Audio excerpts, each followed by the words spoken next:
सुनी कहानियाँ। हिमाचल प्रदेश के एक गांव में एक परिवार रहता था। पति रमेश, पत्नी रश्मि और 2 बच्चे दिव्या और रवि। रमेश एक ट्रक ड्राइवर था। एक दिन बहुत जोर से आंधी तूफान आया हुआ था। रश्मि, मुझे अभी सामान की डिलीवरी के लिए निकलना होगा। अरे, लेकिन बाहर तो बहुत जोर की बारिश हो रही है। आज जाना सही नहीं होगा। आज मत जाओ। नहीं रश्मि, मुझे जाना होगा, नहीं तो मुझे वे नौकरी से निकाल देंगे। मैं बस जल्दी ही सामान पहुंचा के आता हूँ। तभी वह सारे सामान के साथ ट्रक लेके निकल जाता है। लेकिन ज्यादा बारिश की वजह से पहाड़ी पे भूस्खलन हो जाता है और उसका ट्रक खाई में गिर जाता है और उसकी मौके पे ही मृत्यु हो जाती है। कुछ दिनों बाद रश्मि के पास जो भी पैसे जमा थे वह सारे ही खर्च हो जाते हैं। बच्चों का स्कूल भी छूट जाता है और पैसों की भारी समस्या हो जाती है। अरे, मैं क्या करूं अब? काश कि आप उस दिन मेरी बात मान जाते तो ये दिन आज देखना ना पड़ता। इन भूखे बच्चों को मैं अब क्या खिलाऊं? कहां से लाऊं? क्या होगा अब हमारा? तभी रश्मि दुकान की तरफ निकलती है। भैया, भैया, क्या थोड़ा अनाज मिलेगा? बच्चे भूखे हैं मेरे। रश्मि बहन, मैं तुम्हें पहले से ही काफी उधार दे चुका हूँ।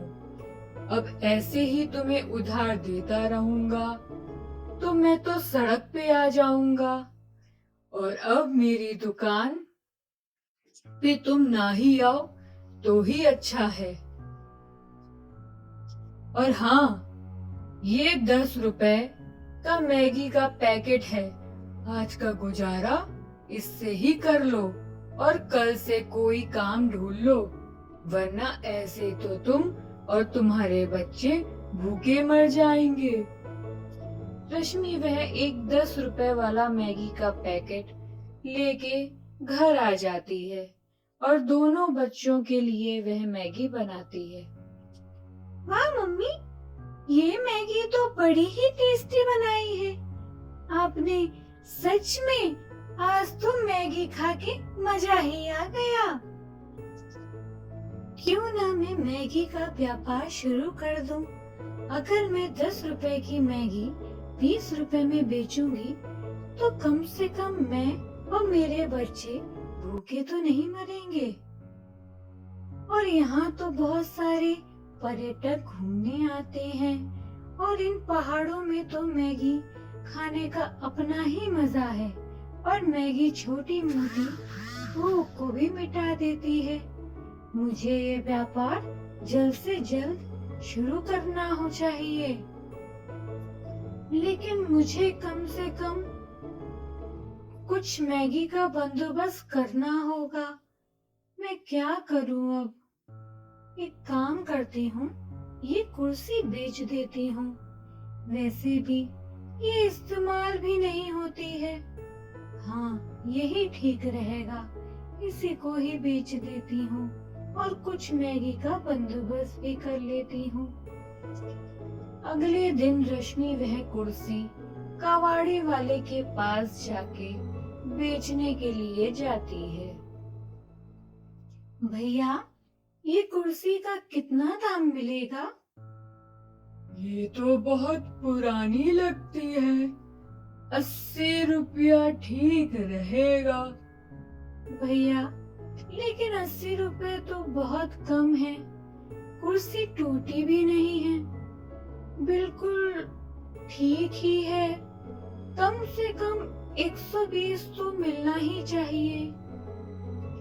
ठीक है बहन, ये लीजिए 120 रुपए। तभी वह उसी दुकान की तरफ निकलती है जहां से उसने मैगी ली थी।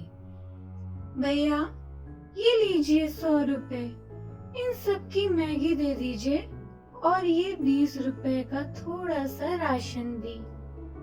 बहन, इतनी सारी मैगी का क्या करोगी? इतनी मैगी तो खाना सेहत के लिए अच्छा नहीं है। भैया, दरअसल मैं इस मैगी का व्यापार शुरू करना चाहती हूँ।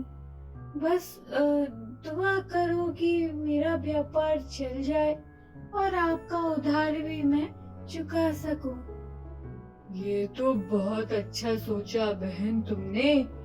ये लो मैगी, और मैं आशा करता हूँ कि ये व्यापार से तुम्हारे दुख दूर हो जाएं। रश्मि मैगी लेके घर वापस आती है। फिर वह सारे सामान के साथ किसी पर्यटक स्थल की ओर बच्चों के साथ निकल जाती है। वहाँ बहुत सारे पर्यटक आए होते हैं। वह अपना सारा सामान एक कोने में लगाती है और दिव्या और रवि सबको आमंत्रित कर देते हैं। मैगी ले लो, मैगी बस 20 रुपए में, गर्मा गर्म मैगी। तभी एक दो पर्यटक उसकी ओर आकर्षित होते हैं और वह सबको मैगी बना करके खिलाती है। उस दिन उसकी 50 मैगी बिक जाती हैं और शाम को वह वापस अपने घर आती है और जो राशन उसने खरीदा था उसे बना करके वह तीनों खा के सो जाते हैं। अगले दिन भी वह उसी जगह जाती है, लेकिन इस बार वह कुछ मसाले, प्याज, टमाटर भी लेके जाती है। मम्मी, तुम तो ये प्याज टमाटर क्यों लेके आई हो?